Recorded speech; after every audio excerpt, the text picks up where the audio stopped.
Le récit que fait l'évangéliste Marc de l'appel des 12 et de leur envoi en mission est finalement, comparé à celui qu'en donne saint Matthieu au chapitre 10e de son évangile, est finalement un récit bien resserré, bien dense.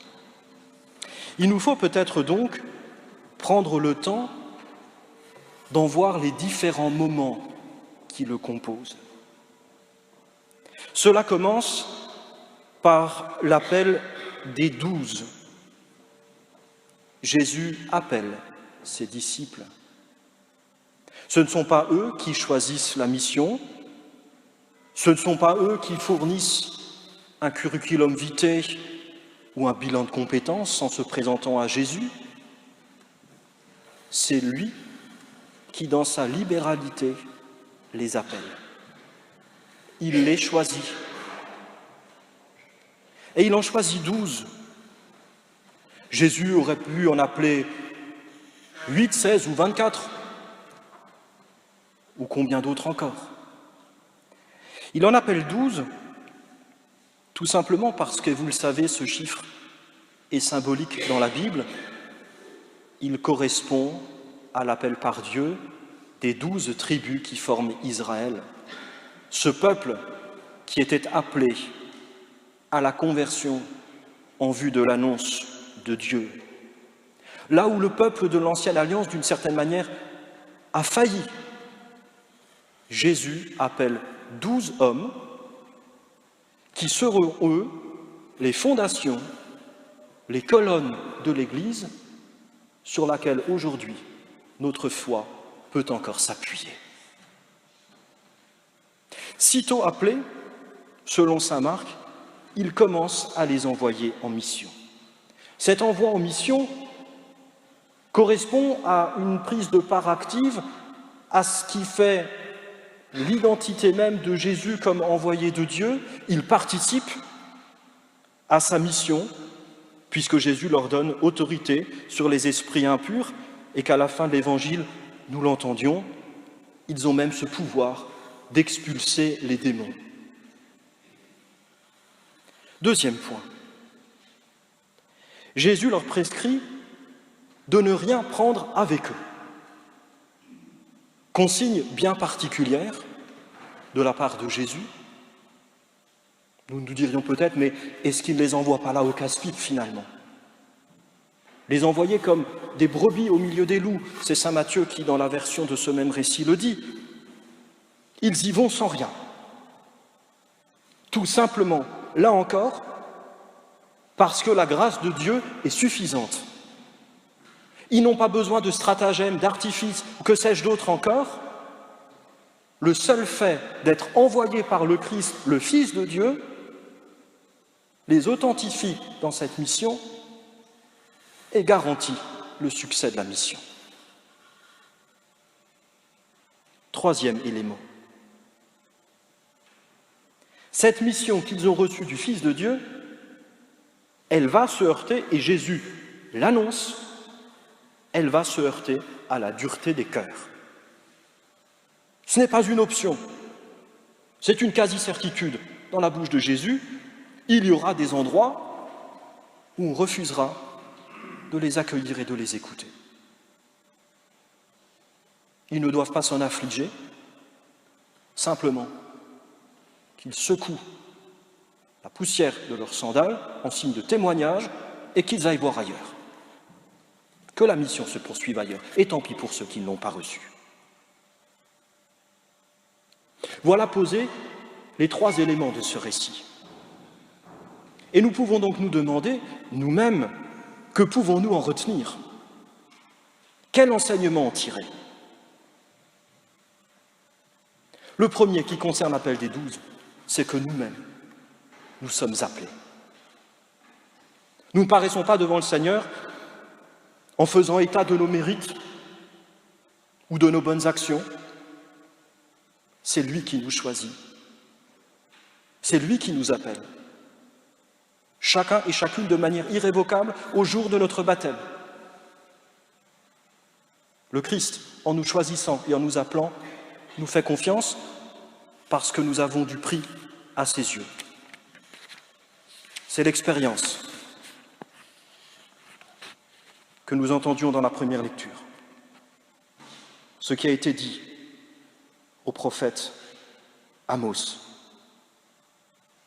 Et Amos qui répond « Je n'étais pas prophète ni fils de prophète, j'étais bouvier et je soignais les sycomores, mais le Seigneur m'a saisi quand j'étais derrière le troupeau et c'est lui qui m'a dit « Va, tu seras prophète pour mon peuple Israël. »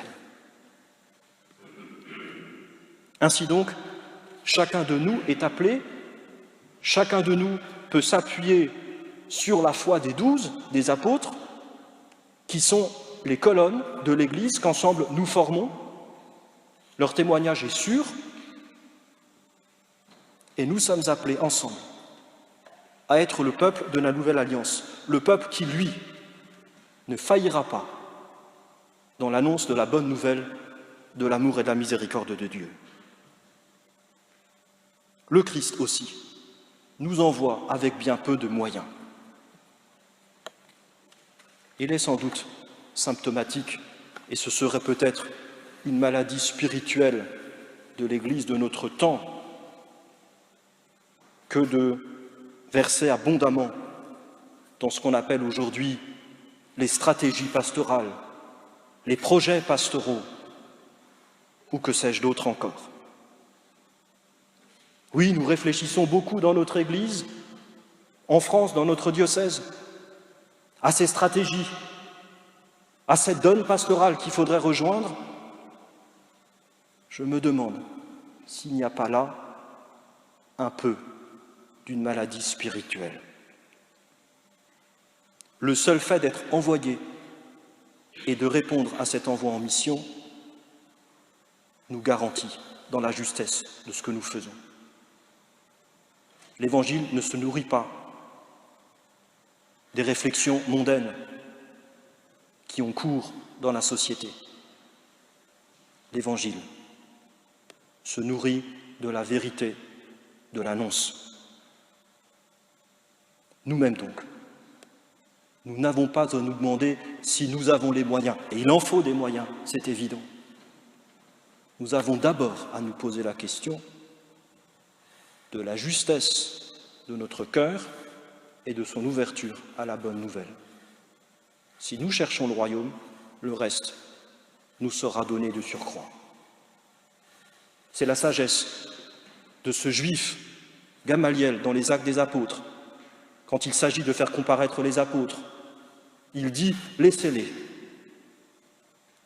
Si leur projet vient de Dieu, il tiendra. S'il vient des hommes, il tombera. Il en va de même aujourd'hui pour nous. Troisième enseignement que nous pouvons retenir, là aussi, c'est d'accepter que parfois cette bonne nouvelle que nous mettons tant d'énergie, voire tant de moyens à annoncer, que cette bonne nouvelle ne soit pas reçue.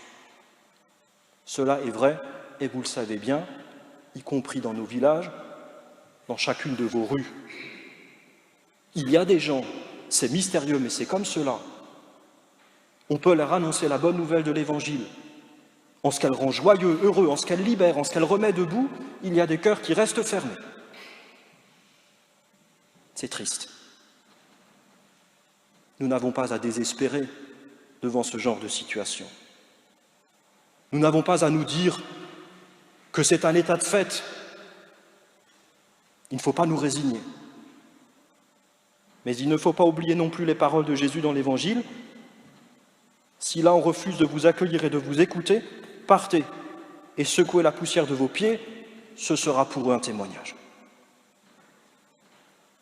Les apôtres ne retournent pas, pardonnez-moi de le dire comme cela, à une vie pépère, en se disant « on a essayé, on a fait ce qu'on a pu ».